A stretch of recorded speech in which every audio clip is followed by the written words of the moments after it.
est dans les veilles dans la halachot de veille de Rosh Hashanah. Une des choses que je vous dis et que je vous dirai, qui est important, c'est, vous connaissez sauver Willy? Là, c'est sauver son temps.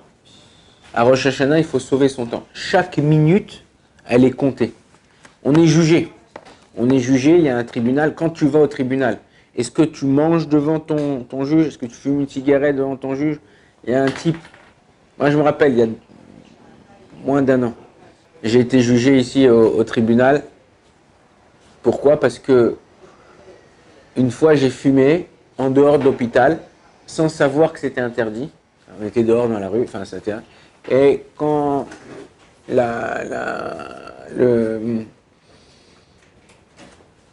le policier est passé, il m'a dit pourquoi tu fumes? J'ai dit je suis dehors, je suis dans la rue. Il m'a dit non mais tu vois pas qu'il y a un panneau? Je lui ai dit je suis désolé, j'ai pas fait attention, je l'ai éteint. Il m'a dit ouais éteins là. Il m'a dit mais non, donne-moi ta carte d'identité. J'ai dit mais ça va, vous m'avez demandé de l'éteindre, j'ai éteint. Il dit non, je peux pas et tout, tu feras annuler l'amende. Il m'a donné une amende 1000 shekels. Il m'a dit mais t'inquiète pas, comme ça il m'a dit le flic, t'inquiète pas, tu peux l'annuler. J'ai dit alors pourquoi tu me la donnes? Il faut faire mon quota. Non, il m'a dit pourquoi tu me la donnes? Je suis parti pour l'annuler, enfin pour la demander d'annuler. C'était la première fois, j'ai jamais fumé dans la rue comme ça, enfin dans mon endroit où c'était interdit. Ils m'ont dit non, jugement. Si tu veux annuler l'amende, il faut que tu te fasses juger. Parti me faire juger. On passait un après l'autre comme ça. Je promets, c'était quoi? C'est un juge, un mec, il est avec, comme vous voyez dans les films là, avec la robe, le truc blanc, etc. Ici en Israël c'est comme ça. Hop, tu reconnais ta faute. Normalement dans la Torah, quand tu dis dans le Rosh Hashanah, Modé Veozev, Yerucham, celui qui reconnaît ta faute, Kadosh Baruch Hu il pardonne. Là tu reconnais ta faute, il t'écrase. Donc tu reconnais ta faute, je lui dis, alors je vais expliquer ça. Il m'a dit bon, au lieu de 1000 shekels, 500 shekels. Il dit voilà, merci, vous êtes gentil, au revoir. Tu devant, là-bas je rigolais pas, j'étais comme ça, j'étais debout, il y avait deux mecs ici à côté. Tu bronches pas. Ça c'est devant un juge, Bassar Vadam, de chair et d'os. Quand on est devant un Kadosh Baruch Hu. Alors c'est difficile de s'imaginer parce qu'on est là, mais essaye de t'imaginer les moments où dans ta vie t'as flippé, ou dans ta vie c'était tu savais plus quoi faire. Donc tout ce temps que tu vas passer, tout ce que tu vas faire, c'est important pendant ces jours-là de mettre ton maximum et de faire le maximum pour Akadosh Baruch Hu. Mais non, le premier jour de Rosh Hashanah, on lit que la paracha où Sarah elle est tombée enceinte, Sarah elle a eu Yitzhak. Ok? Le deuxième jour, on lit Akedat Yitzhak. Ok? Deuxième jour, on lit Akedat Yitzhak. Mais non, quel rapport entre... On lit dans l'Haftara aussi par rapport à Hana qui a eu un enfant, et on lit dans la paracha que Sarah elle a eu un enfant. Quel rapport entre Rosh Hashanah et le deuxième jour, on se rappelle le bélier où on est de Yitzhak Avinu, mais quel rapport? En vérité, il y a un rapport. C'est pour nous dire que, en vérité, Sarah et Hana, au niveau médecine, c'était impossible qu'ils aient des enfants. Impossible. Ils ont prié, ils sont investis, ils ont fait certaines choses, mais la prière essentiellement. Et Kadosh Baruch Hu leur a donné des enfants. Pourquoi on fait ça, Rosh Hashanah? Pourquoi on lit cette paracha-là? Pour nous dire que grâce à la prière que tu vas faire, tu peux changer ton destin. Donc c'est pour ça que je vous dis, normalement, il y avait un des grands de la génération, à Rosh Hashanah, lui, il étudiait. Il terminait le repas, il prenait une Gemara, il étudiait. Et après, il a changé son minag. Et dès qu'il terminait, Teilim, il y a une de terminer le Teilim 2 fois à Rosh Hashanah. Une fois le premier jour, une fois le deuxième jour. Ceux qui ne peuvent pas, alors au moins une fois. Pourquoi 2 fois? Parce qu'il y a 150 Teilim. 150 fois 2, ça fait 300. 300, c'est la même valeur numérique que Kaper. Kaper, c'est se faire pardonner. Ok? Donc c'est important de lire, d'essayer le maximum. Son élève lui a posé la question, il dit mais pourquoi avant vous étudiez la Gemara, maintenant Rosh Hashanah tu fais Teilim? Il a dit parce que quand j'ai étudié la Gemara, de temps en temps j'avais besoin de voir un Mefarech, j'avais besoin de prendre un autre livre, prendre un truc, donc je me levais, je revenais, j'attendais. Il dit à Rosh Hashanah il n'y a pas de temps à perdre. Rosh Hashanah, tu prends ton Tehillim, quand tu lis le Tehillim, t'as pas, tu lis.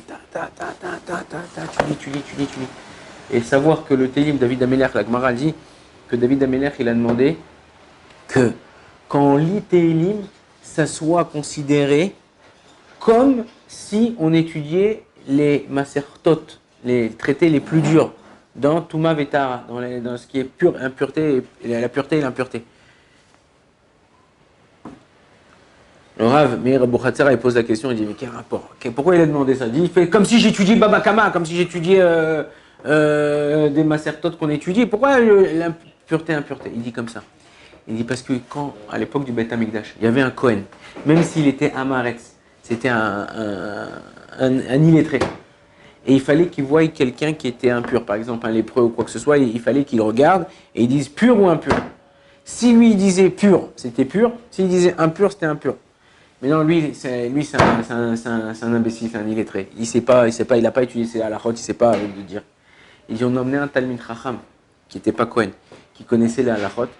Il regardait, il lui disait au Kohen pur ou impur, et le Kohen disait pur ou impur. Il dit si le Talmid Chacham disait pur ou impur, ça ne marchait pas. C'était pas. Tandis qu'il fallait que ça soit le Kohen. Et il dit donc c'est pour ça qu'en vérité David Amelech, il a demandé que quand nous on lit le Tehillim, que ce soit comme ce Kohen là, que ce soit Touma et Tara, qui c'est qui était Gozer, qui c'est qui décrétait pur ou impur, c'était le Kohen Gadol. Même s'il ne savait pas lire, ou à peine lire, il ne savait pas, mais quand il disait pur, c'était décrété. C'est-à-dire ce qu'il décrétait, c'était. Donc Akadosh Borou, il a dit à David Amelech, Akadosh Borou, je t'en supplie, quand mes enfants ils liront le Tehillim, ce qu'ils disent, ce qu'ils décrètent, ce qu'ils font, ça soit. Donc le jour de Rosh Hashanah, prenez sur vous maximum de lire, de faire le maximum pour pouvoir faire le maximum de prières, le maximum de tefillin, de Tehillim, le maximum de ce que vous n'avez pas pu faire dans toute l'année. On doit, alors on va dire, ouais, moi, il y a plein de gens qui disent, ouais, moi, Akadosh Baruch Hu, c'est mon pote, c'est mon poteau. Ça, d'accord, moi aussi, c'est mon père, c'est mon frère, c'est mon poteau, c'est tout ce que tu veux. Mais, comment, voilà. Vous êtes à la yeshiva, je te donne un exemple pour que tu puissiez pouvoir. Vous êtes à la yeshiva. Si je demande à un Bachour, t'aimes le Rav Shaya? Je dis, ah ouais, je l'adore et tout, c'est pour ça que je suis venu et tout ça et tout, on est à côté, on est là. C'est ton poteau? Ouais, je l'aime bien, je le respecte. T'es là, tu fais attention, tu vas pas lui dire ah salut, ça va Rav Shaya, qu'est-ce que tu fais ce soir? Non, tu l'aimes beaucoup, mais d'un autre côté, tu le respectes. Ça doit être exactement la même chose avec Akadosh Baruch Hu. Comme on dit dans la prière, dans les chaînes Yahoud que vous faites avant la prière, en général, il y a des gens qui font pour se préparer à la prière, pour pas que j'arrive, mais les tefilines, les tefilines, ouais, non. Shem Yahoud Kushav Yehush Rinte Bitrilou, Chimou, Trilou, Lachada, Shem Yotke, Vatke. Ok, c'est quoi Bitrilou, Chimou, Trilou. Bitrilou, c'est avec crainte, ou Chimou, avec amour. C'est-à-dire qu'on a de la crainte et on a de l'amour en même temps vis-à-vis d'Akadosh Baruch Hu. Et ça ne marche pas l'un sans l'autre. Tu ne peux pas aimer qu'une personne. Parce que quand tu aimes trop quelqu'un, ou tu l'étouffes, ou tu lui manques de respect. Quand tu respectes trop quelqu'un, tu trembles, tu as peur, tu ne veux pas lui parler, tu as honte. Donc avec Akadosh Baruch Hu, c'est un mélange des deux, d'amour et de crainte. Et c'est ça comme ça qu'on doit faire. Tu dis, ouais, mais c'est du tmanique. Ouais, pas juste à Rosh Hashanah, qui pour les Aseret Yemei Teshuvah, je fais style j'ai peur, je fais ma tefila, je bouge pas de ma chaise, je fais les Tehillim, c'est du tmanique. Non, moi je me comporte comme truc. Je t'ai dit, Akadosh Baruch Hu, il veut juste voir comment tu es ce jour-là. Il veut juste voir si tu as la capacité de changer. Il veut juste voir si vraiment tu l'aimes ou tu l'aimes pas. Si toi tu montres à quelqu'un que tu fais le maximum pour lui au moment où il en a besoin, on aime nos enfants, on aime nos femmes, on aime nos frères et sœurs. Mais est-ce que cet amour, tu l'exprimes en les appelant tous les 5 minutes? On prend un billet d'avion, tu fais l'aller-retour, j'y vais, ah salut, ça va bien? Tu reviens, ah bon, salut, j'y vais. Non. Comment? Quand ils ont besoin de toi, quand ils sont là, ils sont à un moment de détresse, comment tu reconnais tes potes? Si à 2h du matin, t'appelles, et tu dis, regarde, je suis bloqué, le taxi ou le bus, il a une panne, je suis en plein milieu de la route, je ne sais pas comment rentrer. Et le type, il vient, il enlève son pyjama, il met son pantalon, son jeans, il vient, il prend sa voiture, il vient te chercher. Ça, c'est vraiment un ami. Ça, c'est vraiment un poteau. Il vient, il va te faire ce que tu as besoin, ce que tu... Pourquoi? Parce que, il semblerait que toi, tu lui as rendu service. Tu lui as fait quelque chose de grand quand il a eu besoin de toi. La même chose. Akadosh Baruch Hu, là, il n'a pas besoin de nous. Mais on lui montre qu'on veut être proche de lui. Donc, important pendant d'être proche d'Akadosh Baruch Hu. On ne fait pas le Hallel à Rosh Hashanah. Pourquoi on ne fait pas le Hallel? Parce que les anges, ils disent, Akadosh Baruch Hu, les anges, mes créatures, ils sont jugés, les créatures, ils sont jugés, et vous chantez. Le Rosh Hashanah, ce n'est pas un jour de Hallel. C'est un jour où on est proche de Dieu, on a en même temps la crainte, en même temps on mange. Le Shulchan Aruch, il dit de ne pas manger jusqu'à sa faim. Il dit de manger un peu, de manger bien, d'un bon repas, qu'on n'a pas l'habitude, mais pas de manger où on va être, j'en peux plus, j'ouvre la ceinture. Pourquoi? Parce que ça va nous perturber dans la journée. Ok? Quelqu'un qui mange beaucoup le soir, si c'est un homme en général ou piquant, il arrive à avoir des pertes nocturnes. Donc il faut faire attention au Rosh Hashanah. Ça c'est un. Deux, quelqu'un qui mange beaucoup, il est très fatigué. Tout son sang, au lieu de se dispatcher également dans son corps, il va se concentrer dans son ventre pour pouvoir digérer. Et donc la tête elle est plus lourde, hop, on a envie de dormir, on est fatigué. La même chose, tu dois te lever tôt le matin. Même si vous ne priez pas au net, il y a une mitzvah de se lever avant l'aube. Ah, qu'est-ce que je vais faire avant l'aube? Laisse-moi dormir, laisse-moi kiffer. Non, tu fais des brachot, tu fais ton télim jusqu'à que la tefila commence. Après, pendant la tefila, il y a des ventes de mitzvot, là, tu prends ton télim, tu lis, ta. Après la tefila, hop, tac. On voyait le soir de Rosh Hashanah, qu'est-ce qu'on fait? On fait les simanim. Ok? Maintenant, il faut savoir quelque chose. Selon comment vous allez vous comporter à l'intérieur de vous et l'extérieur de vous, l'année, elle va se passer. Ça veut dire quoi? Alors, il ne faut pas s'énerver. Il y en a qui arrivent, on dit que c'est bien, le Shulchan Aruch dire que quand on rentre de la synagogue le soir de Rosh Hashanah, que la table doit être mise, les plats ils sont là, les salades, on commence à faire le kidouche. Et non, tu rentres à la maison, et la table elle est en dessous, et tu dois faire, où vous descendez en bas dans le réfectoire, il n'y a pas de lumière, vous devez mettre les nappes, ils n'ont pas mis les tables. Ne t'énerve pas. Si tu t'énerves, ouais, eh ben, tu engendres que quoi? Que tu vas t'énerver toute l'année. Mais si toi, tu arrives à te retenir, c'est pas grave. Pourquoi on arrive à ça? Pourquoi réfléchissez.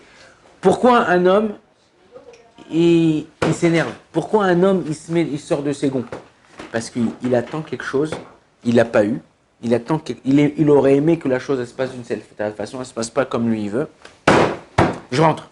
Je m'imagine la table, les lumières, le verre de qui douche, les salades. J'arrive, l'autre il crie, l'autre il se bat, l'autre il pleure, la table à l'envers, les chaises. Espère, tu ne dois rien attendre de personne. Personne ne te doit rien. Tu veux faire quelque chose? Moi, des fois, pendant longtemps, je disais, ouais, mais pourquoi la vaisselle elle n'est pas faite? Pourquoi ça? Ah, les enfants, pourquoi? Après, je me suis dit, mais attends, mais on ne doit rien. Tu veux que ça soit comme ça? Fais-le. Hop, tu lèves tes manches, tu fais la vaisselle.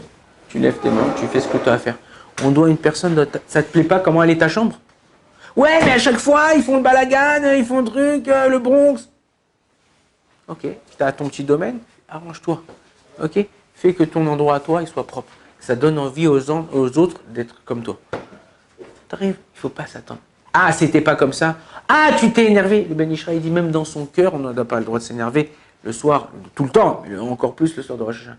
Fais passer, fais couler. Ouais, comment ils disent les Marseillais? Mets de l'huile, ouais. Mets de l'huile, tu mets de l'huile. Ça, tu fais glisser les choses, ouais. Yeah, c'est pas grave, ok, d'accord. On va, c'est pas la table, elle est pas mise. Bon, chérie, viens, on fait la table, je vais t'aider, on va s'aider, ta. Ça prend un peu plus de temps, c'est pas grave, ça prend un peu plus de temps. Mais essayez de laisser passer les choses. Surtout à Rosh Hashanah. Rentrez, n'attendez rien de personne. Tu veux faire quelque chose, la chose elle n'est pas faite, fais-la toi-même. Tu montres l'exemple aux autres. Tu montres qu'à tes enfants, tu n'es pas un bras cassé. Que toi aussi, tu peux faire certaines choses. Toi aussi, tu peux mettre la table, toi aussi, tu peux préparer les salles d'attente. Moi, aujourd'hui, quand je vois que c'est pas prêt, j'essaye, hop, tac. Des fois, je rentre. Ma femme, elle est partie se reposer. Eh ben, je ne rêve pas, ma femme, chérie, on va manger. Vas-y, eh ben, fais les salades. Non, je sors les salades, je prépare les salades. La table au Hashem, elle est déjà prête. Les enfants y mettent, tac. Je réveille ma femme, je dis c'est bon, tout est prêt, tu peux venir t'asseoir. Pensez à l'autre. Pense, vous vivez en communauté, vous êtes entre Baruch et Shiva. Il n'a pas fait, il n'a pas eu le temps, il n'est pas trop... Ouais, mais c'est à chaque mois qui fait. Ben, vous savez quoi? Yoshua bin Nun. C'est à chaque fois lui qui faisait. Mais parce que c'était à chaque fois lui qui faisait, il a eu le mérite d'être Yoshua bin Nun. C'est lui qui a remplacé Moshe Rabbeinu. Il aurait pu dire, ouais, purée, il y a les Chachamim, moi aussi je suis un Chacham. Il y a les Chachamim qui mettent leurs chaises. Non, il venait avant tout le monde au Beth Midrash, il préparait les chaises. Il venait avant tout le monde, quand il y avait un kidouche, il préparait le kidouche. Il venait avant tout le monde, avant un fila, il préparait les sidourim. Attends, tu vas dire, arrête, t'es pas un frayeur, t'es pas une boniche, t'es pas une carpette. Je le fais pour Akadosh Baruch Hu. Ils pensent qu'ils veulent, les gens, je suis une carpette, je suis une boniche, je suis un truc. Moi, quand je fais quelque chose, c'est pour rendre serviette aux gens. Donc, essayez de montrer, quand une personne, elle montre qu'elle est utile, alors Akadosh Baruch Hu, il dit, ben, j'ai besoin de ce type-là, il est utile. L'autre, il fait rien, il est là toute la journée, il fait la crêpe. Une fois sur le ventre, une fois sur le dos, une fois sur le ventre. Vas-y, celui-là, j'en ai pas besoin, chasvé shalom. Donc, montrer à Kadosh Baruch Hu qu'on est là et qu'on a besoin de nous dans ce monde. On est utile, on rend service aux gens. C'est ça, Rosh Hashanah. Essayez de montrer à Kadosh Baruch Hu la crainte, l'amour, qu'on rend service aux gens, qu'on travaille sur nous-mêmes, qu'on essaye de changer notre façon d'être. Si on fait comme ça, alors c'est sûr qu'Akadosh Baruch Hu, il nous regarde d'une autre façon et il nous juge d'une autre façon, surtout ce jour-là. Et il me dit, allez, encore, je lui donne la bracha, je lui donne ce qu'il a besoin. Baruch Adonai l'olam, amen, amen.